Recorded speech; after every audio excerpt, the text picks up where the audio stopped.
بسم اللہ الرحمن الرحیم، اللہم صلی علی محمد وعلی آل محمد۔ میرے تمام سامعین کو میرا دل سے سلام اور اللہ پاک سے دعا گو ہوں کہ اپنی رحمتوں میں آپ کو رکھے اور زبانوں کو ذکر محمد صلی اللہ علیہ وآلہ وسلم سے تر رکھے۔ اور میں جانتی ہوں کہ میرے تمام سننے والے وہ لوگ ہیں جن کے دل میں جو ہے اللہ پاک نے محبت رسول اللہ صلی اللہ علیہ وآلہ وسلم کا دیا جلایا ہوا ہے۔ وہ لوگ ہیں جو اس چینل کا وزٹ وہی لوگ کرتے ہیں جن کے دل میں نبی پاک صلی اللہ علیہ وآلہ وسلم کی محبت ہے اور وہ ان کا نام مبارک، ان کی ذات سے متعلق سننا چاہتے ہیں، اور یہ بھی بڑے نصیبوں کی بات ہے۔ ملتا ہے سکون آخر سرکار کے قدموں میں،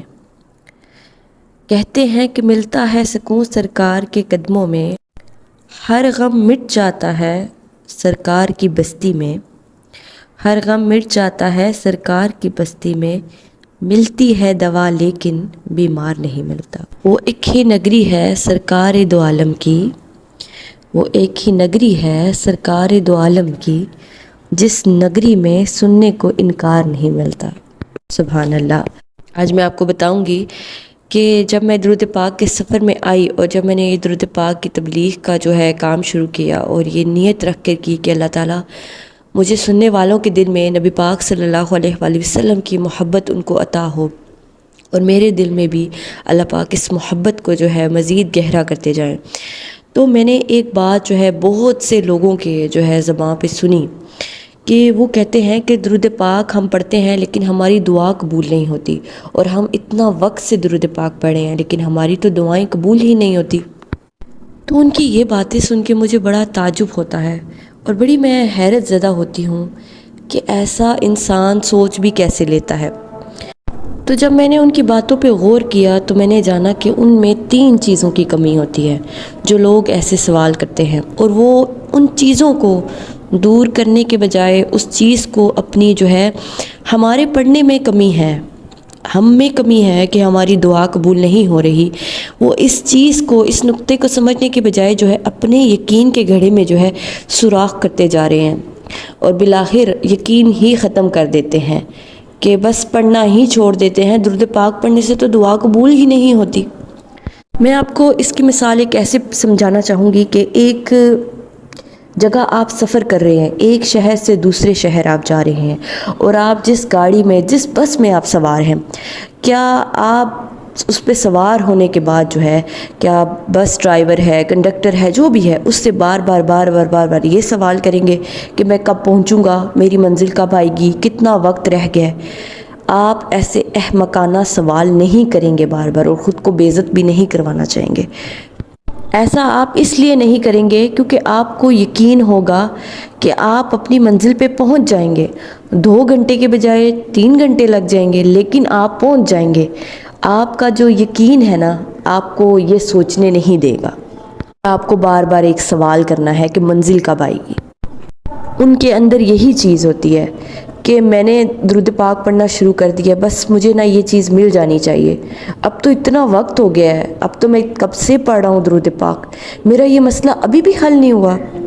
جب آپ کے اندر یقین ہے نا تو آپ ایسا کبھی بھی نہیں کہیں گے۔ جب آپ کو منزل کا یقین ہے نا، آپ کبھی بھی یہ بات نہیں سوچیں گے، آپ صرف درود پاک پڑھیں گے۔ جیسے کہ آپ ایک گاڑی، ایک بس میں سوار ہیں اور انتظار کر رہے ہیں، اسی طرح صبر سے، محبت سے انتظار کر رہے ہیں۔ اور اسی طرح دیکھیں، اگر آپ کسی گاڑی میں سوار ہیں اور وہ گاڑی جو ہے کسی تاخیر کی وجہ سے رک گئی ہے، اور آپ کو معلوم ہے کہ یہ چیز حل ہو جائے گی اور ابھی ہم کچھ دیر میں دوبارہ اپنے سفر پر روانہ ہو جائیں گے، تو آپ کیا کریں گے؟ آپ اس گاڑی سے اتر کے کیا دوسری گاڑی پر سوار ہو جائیں گے؟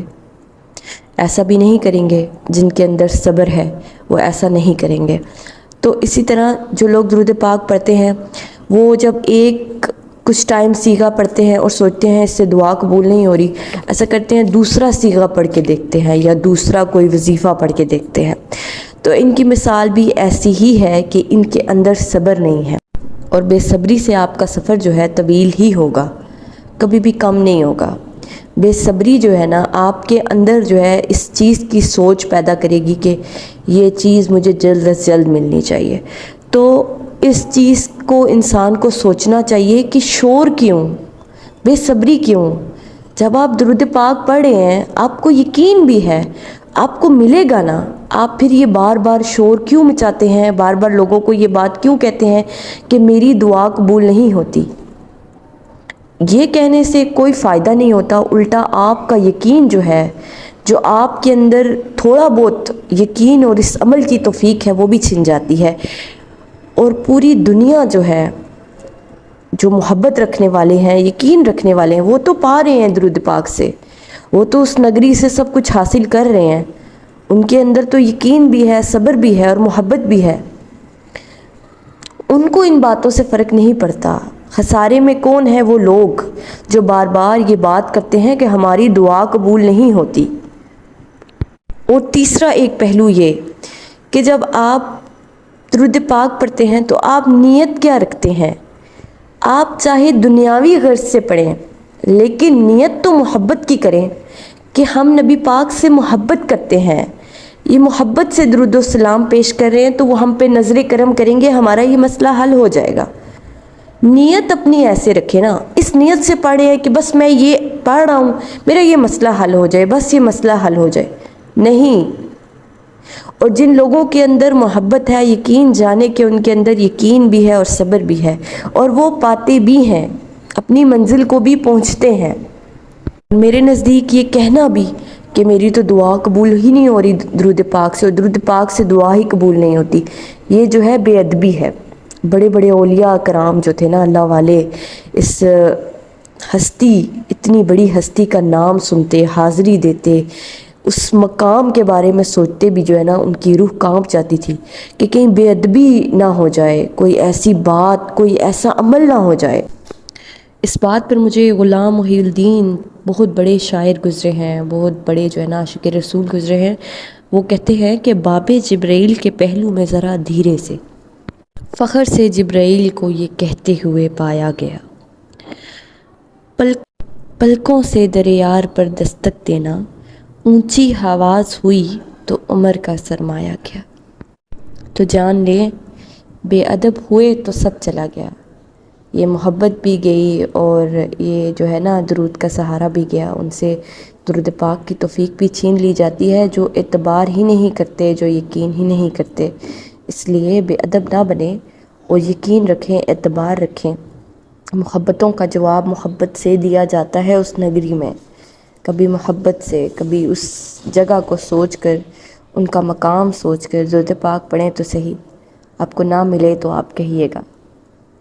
اس کے ساتھ ہی اجازت چاہوں گی، اللہ پاک سے دعا ہے کہ اللہ تعالی ہمیں ان تینوں دولتوں سے نوازے، یقین، صبر اور محبت نبی پاک صلی اللہ علیہ وآلہ وسلم کی اس نیت سے۔ آمین ثم آمین۔